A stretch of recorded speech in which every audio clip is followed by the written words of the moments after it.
안녕하세요. 오늘도 베이킹하러 온 모디입니다. 오늘은 저번 영상에 이어서 쿠키 커터를 사용해서 맛있는 베이킹을 해보려고 합니다. 보통 쿠키를 만들게 될 때 크기가 똑같지 않고 일정하지 않아 힘드셨던 적 있으신가요? 무게를 재서 똑같은 중량으로 만들어도 모양이 조금씩 다른 적은요? 일반 쿠키를 만들게 되면 손으로 하는 작업이 많아지기 때문에 분명히 모양이 조금씩 틀려지게 됩니다. 그래서 저희는 일정한 모양과 크기를 맞추기 위해서 쿠키 커터를 사용하게 되는데, 이 일정한 모양과 크기를 맞춰진 쿠키 커터를 사용하게 되면 주변 분들에게 선물하기 너무 좋아요. 이런 쿠키 커터는 특별한 이벤트에 맞춰서 쓰기도 좋아서 한번 사두면 계속해서 쓸 수 있어요. 그래서 오늘도 이 쿠키 커터를 사용해서 쿠키 샌드를 만들어 보려고 하는데, 오늘도 여러분과 같이 만들어 보고 싶은데 함께 만들러 가보실까요? 버터를 실온에 두어 참기가 없어지기 시작하면 버터를 풀어주세요. 거품이나 휘핑기 아무거나 쓰셔도 상관없으세요. 편하신 거 써주시고 버터를 풀었으면 설탕을 섞어주세요. 설탕이 보이지 않고 알갱이가 느껴지지 않으면 실온에 둔 계란을 미리 풀어서 참기가 없어진 계란을 넣어줍니다.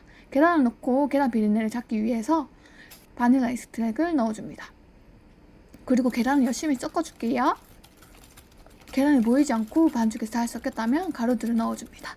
베이킹 파우더, 아몬드 가루, 박력분을 체에 쪄서 넣고 가루들을 오래 섞으면 좋지 않아 얼른 가루들이 보이지 않고 반죽이 뭉쳐있으면 지퍼백에 넣어줍니다. 지퍼백에 넣은 반죽은 일정한 두께로 밀어줘야 쿠키가 일정한 크기로 만들어질 수 있기 때문에 최대한 비슷한 두께를 만들어줍니다.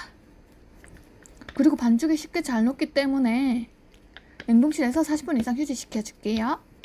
쿠키 반죽이 냉동실에서 휴지되는 동안 카라멜 소스를 만들어줍니다.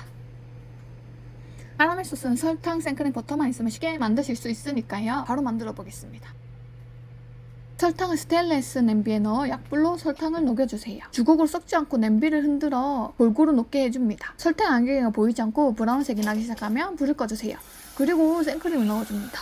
생크림은 찬기가 있으면 이리저리 틀 수 있고 위험하기 때문에 전자레인지에 돌려 뜨겁지 않은 상태에 넣어주시면 됩니다. 주걱으로 녹은 설탕과 생크림이 잘 섞일 수 있도록 섞어줍니다. 잘 섞인 카라멜 위로 버터를 넣고 한 번 더 섞어주면 완성! 완성된 카라멜 소스는 짤주머니에 넣어줍니다. 그리고 미리 꺼내두어 녹은 버터와 파당금을 지퍼백에 넣어 일정한 크기로 샌드쿠키에 넣을 수 있도록 밀대를 밀어줍니다. 실온에 있어 녹은 버터와 파당금은 냉동실에 넣어 굳혀줍니다. 파당금은 냉동실에서 1시간 이상 두는 걸 추천드릴게요. 냉동실에 넣어 따뜻하게 굳어진 파당금이 떨어지기 쉽기 때문인데요. 일반 냉장고에 넣으면 비닐이 붙어 잘 안 떨어질 수 있어요. 냉동실에서도 혹시나 하는 마음에 조금 더 두시길 권해드립니다. 이제 냉동실에 넣어둔 반죽을 꺼내 쿠키 커터로 찍어줍니다. 시가 덥거나 반죽이 흐물흐물해진다면 중간중간에 냉장고에 넣어 참기를 유지시켜주세요. 그리고 밀가루를 묻힌 쿠키 커터에 반죽을 찍어주면 훨씬 더 잘 찍힌답니다. 잘 찍힌 반죽을 팬닝 후 미리 예열된 오븐 180도에 10분간 구워줍니다. 쿠키를 한번 식혀준 뒤 이렇게 냉동실에 얼려진 파당금과 버터를 꺼내 쿠키 틀에 찍어줍니다. 전 반죽을 다른 맛으로도 해서 여러분들께 보여드리는데요. 이 다른 맛의 버터 쿠키도 궁금하시다면 상단 위쪽 오른쪽에 클릭하셔서 확인해 주시면 됩니다.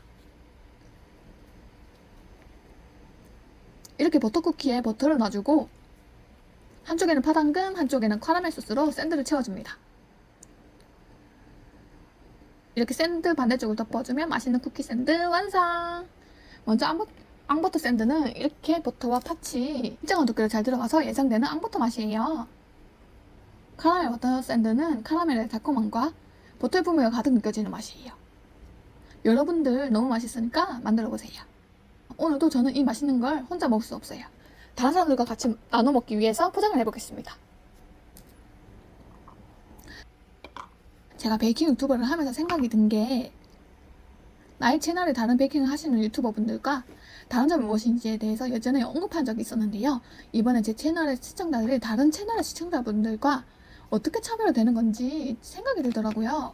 저는 물론 제가 베이킹하는 모습을 보러 오고 레시피를 얻으러 오시는 분들도 많겠지만, 제가 항상 이렇게 영상 끝에 제 이야기나 고민거리를 얘기하면서 생각해보니 좀 더 깊은 이야기를 할 수 있겠다라고 생각이 들었어요. 이렇게 이야기를 하다 보면 우리 구독해주시는 분들과 좀 더 친밀하게 소통을 할 수 있겠다라고 생각이 들면서 자주 소통을 하고 시청자들이 원하는 맛있는 베이킹을 더 열심히 하고 싶다라고 생각이 들거든요. 그래서 저는 언제나 여러분들과 소통하고 좀 더 친해지고 싶어요. 마음껏 댓글 달아주시면 저는 너무 좋습니다.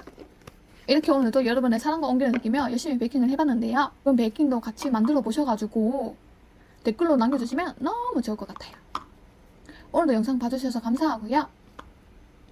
저는 다음 영상으로 찾아뵙겠습니다. 그럼 안녕.